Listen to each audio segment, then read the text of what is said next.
Since the days of the NES, final bosses have served the role of being the final obstacle that you have to clear in order to complete the game. Imagine if the final boss was the climax of a story. Good final bosses would be something like the climax to, say, Lord of the Rings trilogy. But not every final boss is like that. Some final bosses are like the climax to the Devil's Inside. Either because the fight is terrible, it comes out of nowhere, there's a little build up to it, or it could even be because of the ending it brings. Since this list is about final bosses, there are massive spoilers ahead, so you have been warned. The only rules I have for this list are only games I've played, and one per franchise. I will also only include final bosses from games past the year 1998. The reason for this is because I believe it was around this point that the standard for final bosses began to change. Instead of fighting big brutes with little story unless you read the manual like in the NES days, we started seeing more drama, exposition, emotion, and build-up to these final bosses around this point in time. Sure, not all final bosses have these traits after this year, but I noticed it appeared more often in games after this point. Also, since this is about the final boss, I will also talk about the final level as well as any bits of story if the final boss is mentioned in them. Finally, this is strictly my opinion. This is not a list of the worst final bosses ever made, these are just a list of final bosses I would never want to fight again. That doesn't make them the worst, it's just something I personally don't like. You are free to disagree with this, and if you feel that a final boss should or shouldn't be on this list, don't be afraid to leave a comment of your least favorite final bosses or make your own list. So without any further delay, let's rock it! You ever fight that final boss that you mostly like, but it was either the ending or, say, the third phase of the fight that really left you with a bad taste in your mouth? To me, that's Bowser from Galaxy 2. After going through Bowser's Galaxy Generator, you come face to face with the King of the Koopas, who wants to rule the universe. The first couple phases of this fight were pretty good. He had some easy to avoid attacks, but the sheer size and strength he displayed in these two phases were making me excited to see what happens next, which was helped even further with the fantastic orchestral score that was playing in the background. So what went wrong? Good lord, this phase sucked! Sure, Bowser may keep his size and the music is still great, but this is a huge downgrade! I know some of you may argue that it's a Mario game, what'd you expect? I expected a better conclusion! The first Galaxy game had a pretty good final boss, so what's this game's excuse? First off, it's really short. The first two phases usually last about a minute or two each, but phase 3 can be beaten in less than 30 seconds! Are you kidding me? Not helped is the fact that Bowser only has one attack other than rolling out of the way. In the other two phases, Bowser could breathe fire, slam his fist into the ground, he could even summon meteors for Christ's sake! And if the argument is that he's weak, how does he still have his speed? Lastly, he's beaten in 3 hits.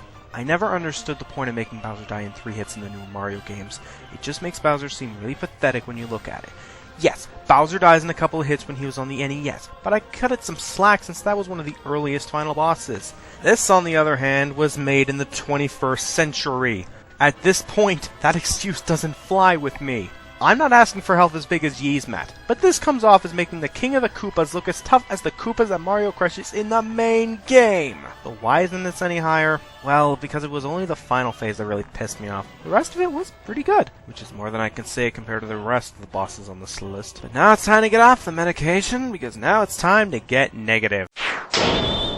When it comes to the topic of remakes versus reimaginings in video games, I'm on the side of reimaginings, because if I already played the original game, I want a new experience with it. If they hardly change anything, I'm more inclined to play the original. That's one of the reasons I liked Metroid Zero Missions. It had so many changes to it that it helped create a new experience for both newer fans and veterans of the first Metroid. So when I found out that Mother Brain wasn't the final boss of this game, I was really excited to see who it was, especially since I enjoyed the previous boss fight and the stage leading up to the final boss was pretty good. And then my jaw hit the floor when I found out that it was Mecha Ridley. My first problem with this boss is that it comes off as lazy. You already fought Ridley earlier in the game, and now you have to fight a mechanical version of him that can't fly and can barely move. Why? Oh, and the design's pretty bland too. Seriously guys? Another issue I have is that this final boss got little build-up. Granted, the other bosses in this game didn't have much build-up either, but since this was the final boss, I expected more build-up than life. Now, some may argue that this should come off as a surprise and that seeing another version of Ridley in this game should be a good twist. But my issue with these kinds of twists is when there's little build-up or little payoff. Since Mecha Ridley only had one scene of build-up in the game, I feel that the payoff wasn't worth all the excitement I had. This may just be me, but I love final bosses with build-up or tension to them because I find it more satisfying when I beat the boss. Hell, I feel that there are some final bosses in the Metroid series, even before Zero Mission, that do suspense and tension way better than Mecha Ridley. The SAX from Metroid Fusion is one example. It was a recurring enemy throughout most of the game that could kill you at any moment because your body was weak to its attacks. You had to either hide or get away from it until you were ready to face it, and when I got that chance, I enjoyed it because throughout most of the game, it was stronger than me and showed no fear in killing me if it got the chance. What made SAX work in my opinion was the tension and suspense it brought. But Mecha Ridley doesn't have these good traits, and considering that this is more of a reimagining of the original Metroid, including adding new bosses and everything else, this is no excuse to have a disappointing final boss. So build-up wise, I hate Mecha Ridley. But what else do I hate about him? Well, his attacks are easy to avoid, and it's once again really short. You can beat him in less than 40 seconds under normal circumstances. This was incredibly disappointing. I wanted to see what they do to the final boss in the ending, since Mother Brain wasn't the final boss in this game, but instead it was short, easy, unsatisfying, and left a bad taste in my mouth once this was over.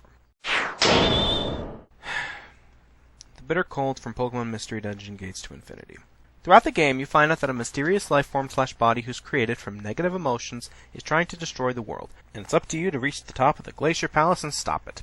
Yeah, it's kinda hard to tell what the Bittercold is. Some sources tell me it's a life form, others tell me it's a body, so for the sake of this entry I'll just say both. Toward the end of the game, you take on Kyurem and defeat him in a pretty challenging boss fight, and then come face to face with the Bittercold. Okay, my first problem with this is his design. It's a friggin' snowflake with a cherry center in the middle. I know that he lives in a palace of ice, but that doesn't mean that he should have a design that bland and forgettable. Hell, considering that it's not a Pokemon, I expected this boss to have a more memorable design to make it stand out more, but nope. Get a snowflake. Now, before I continue, I need to state something that I brought up in the top 5 reasons I hate the Bittercold list.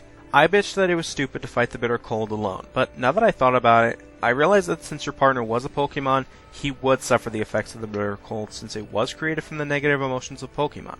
So this would explain why you're the only one able to fight the Bittercold, but it still kind of bugs me a little bit. But they did give a reason why you were the only one able to fight the Bittercold. I may not like it, but they did give a reason. So, yeah, I take that off of the original list. Now let's move on to the first phase. Phase 1 is a force loss battle. You can attack the Bittercold all you want, but he won't take any damage. But he can attack you until the game decides to throw you a bone by giving you the next cutscene. I'm sorry, but I hate forced loss battles. I hate having to pound away at an opponent until the next scripted event comes up. I hate having to waste my items because the Bittercold can attack you. It's just not fun to me. Speaking of which, another thing I hate about this boss is that his attacks are mostly luck-based. When it hits, it will either lower your stats, confuse you, or reduce the power points for your attack by 3. As you can tell, I don't like battles that are luck-based either. Sure, Rayquaza and Primal Dialga have powerful attacks, but in my opinion, I would rather have that than make the attacks based on luck, because having them based on luck comes off as kinda stupid. So after Phase 1 ends with a cutscene that involves everyone in Post Town regaining hope, resulting in the Bittercold getting weaker, Phase 2 begins. Now you can actually damage him, and it feels so satisfying to take it down. Though I do wish the music could have been better. I'm sorry, but it sounds really bland and forgettable for a final boss fight. But the reason it's not any higher on this list is because, I shit you not, I found 2 other final bosses that are worse. So let's not waste any more time. Let's get to number 2. Hey folks, Kyria here. I know at around this point the next entry should be playing, but I didn't realize this until long after the entry was rendered. And I knew that if I didn't talk about this, someone else would try and use this as a defense in the comments. They probably are still going to use it, but whatever. I've heard that the first phase of the Bittercold fight is meant to represent the feeling of hopelessness because it's a battle you can't win. My problem with this is if it was really hopeless, then why was everybody in the town, Muna's gang, and your team cheering you on? Even Kira mentions that the Bittercold was getting weakened as a result of their positive emotions. If the first phase meant to represent hopelessness, then why did they have hope? If they didn't have hope in the cutscene beforehand, then yeah, I could see this working. But it didn't. They had hope that you could win. Look, I'm just saying if it was meant to represent hopelessness, I think they could have executed it better. Maybe have the Pokemon not regain their hope, and you take it on alone. Then the next cutscene could play where they gain hope, and that could weaken the Bittercold. But they didn't. And as such, if it's meant to represent hopelessness, they didn't do a good job with it in my opinion. It could have been executed a lot better.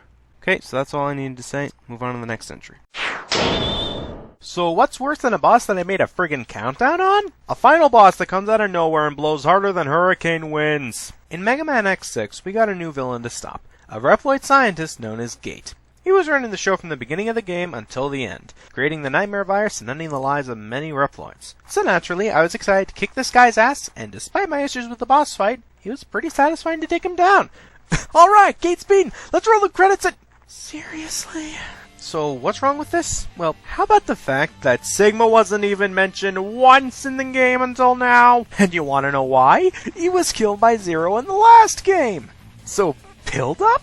Screw that shit, he doesn't have any! Tension? Kills a Reploid who was already near death, so again, screw that shit. Sigma is completely pointless to this story as well. Gay was in 90% of the game, and no one brought up Sigma once, aside from the Megaman X6 intro, which was a recap of the events of X5. Doesn't count. So does Sigma add much to the story after his appearance? Nope!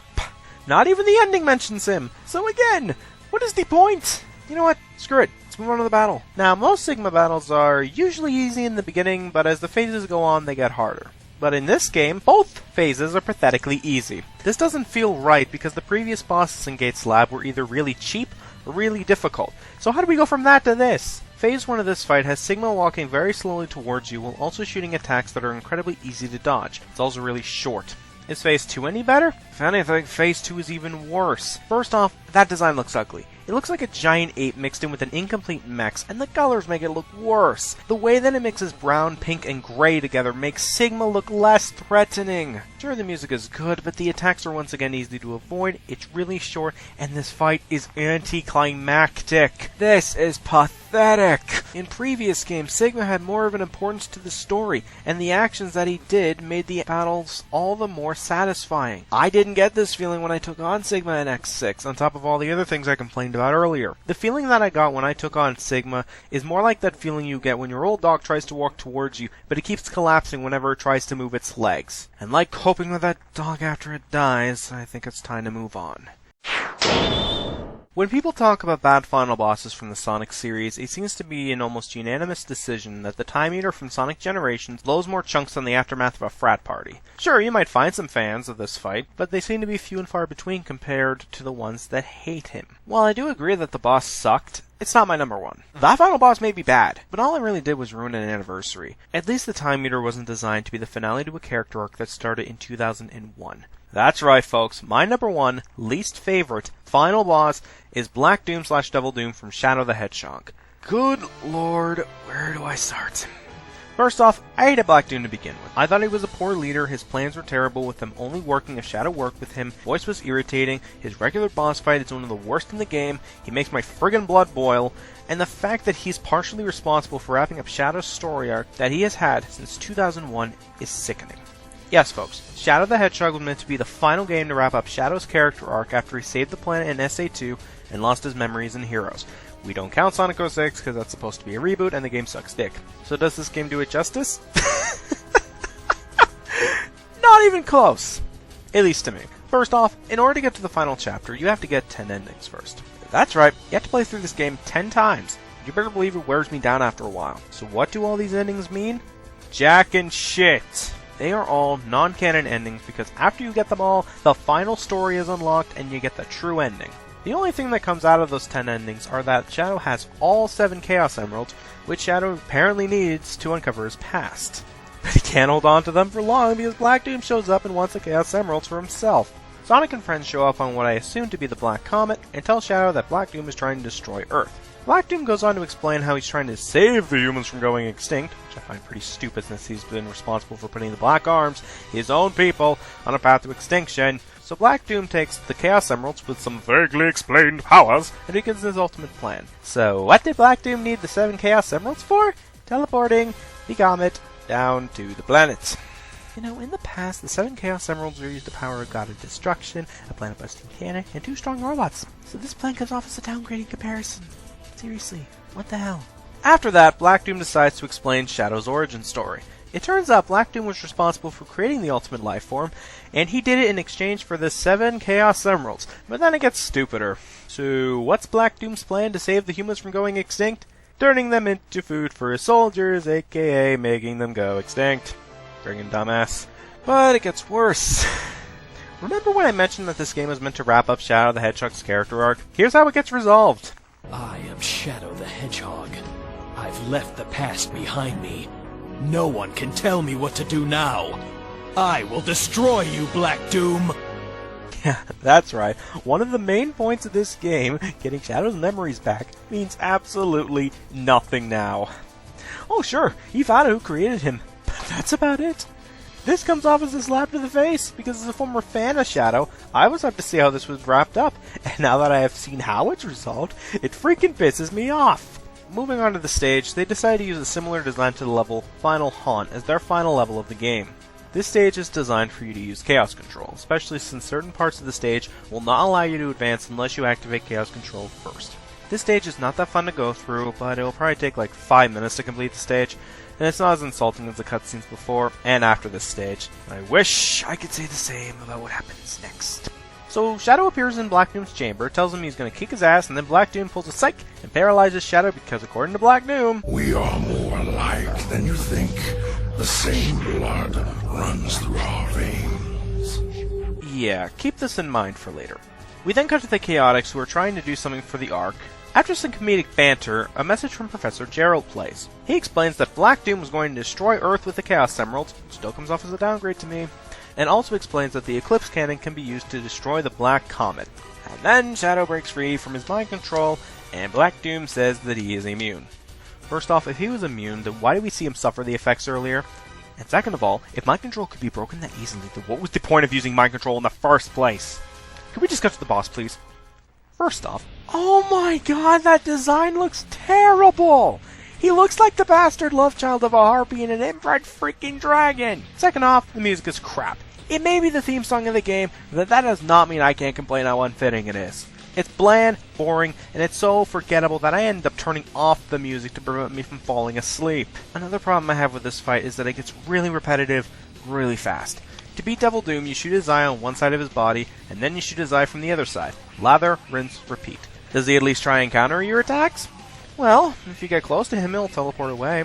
Sometimes he'll blast you with fire and lasers. But it's on a rare occasion, and in some runs, he barely defended himself from my attacks. Because this boss hardly does anything different with his attacks, this fight can also get really boring. The final boss shouldn't make me want to fall asleep. That's usually what I do when I see credits. And even the fight is very disappointing. This is the father of the ultimate life form. I expect him to put up more of a challenge, especially since he says himself that he is the immortal life form. How is he so pathetic? Why is he so pathetic? Why does this final boss have to suck? You know what? Screw this game. I'm done. I'm the Mountie, and this concludes my top 5 least favorite final bosses list. Take care.